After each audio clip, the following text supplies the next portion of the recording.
બધા માટે બહુ સારો આવે છે કે સુખી કોણ? તો યુધિષ્ઠિર કહે છે કે જેના ઉપર ઋણ ન હોય ને એ માણસ સુખી હોય છે. જેના ઉપર ઋણ ન હોય એ માણસ સુખી હોય. બહુ દેવું ન કરવું, બહુ ઋણ ન કરવું, પ્રગતિ જરૂર કરવી, પ્રોગ્રેસ જરૂર કરવો, પણ આપણી લિમિટમાં કરવો. ઓવર બધે. અને આ ફાઇનાન્સમાં તો હાથ ના, ફાઇનાન્સ કે ને ફાઇનાન્સ, હા, એમાં તો બહુ પડતા જ નહીં. એ 5-5, 6-6% ને 10-10% પછી ઊભા નહીં થાવ, ટકા થઈ જાય ને બધાય તોય ઊભા નહીં થાવ.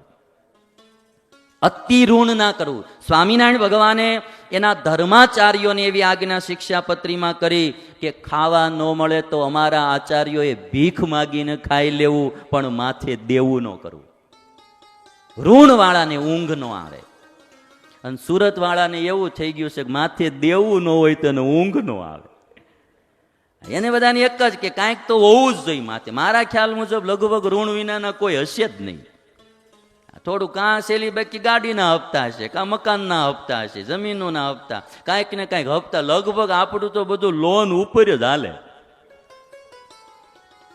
કરું થોડું ઘણું, એની હું ના નહીં કે તો લિમિટમાં. આપણે કાંઈ એવું નહીં, લિમિટમાં. જરા તરા ક્યારેક લેવું બી પડે, લોન બી લેવી પડે, ઉછીના બી લેવા પડે, થોડા ઘણા વ્યાજે બી લેવા પડે. પણ આપણી પાસે વ્યવસ્થા હોય કે કદાચ ઇનકેસ આટલું કાંઈ થયું હોય તો આપણે આટલી પ્રોપર્ટી વેચીને આપણે ભરપાઈ કરી શકશું.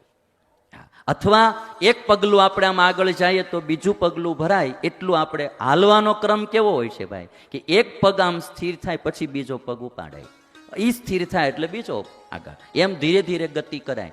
ઓવર ગતિ પછી આમ કૂદકા મારવા જઈને ક્યારેક છટકીને તો મણકા ભાંગી જાય. એટલે બહુ ઋણ માથે ન કરવું, દેવું બહુ અતિશય ન કરવું, કેપેસિટી પ્રમાણે રાખવું. એટલે કે છે સુખી કોણ? જેના ઉપર ઋણ ન હોય.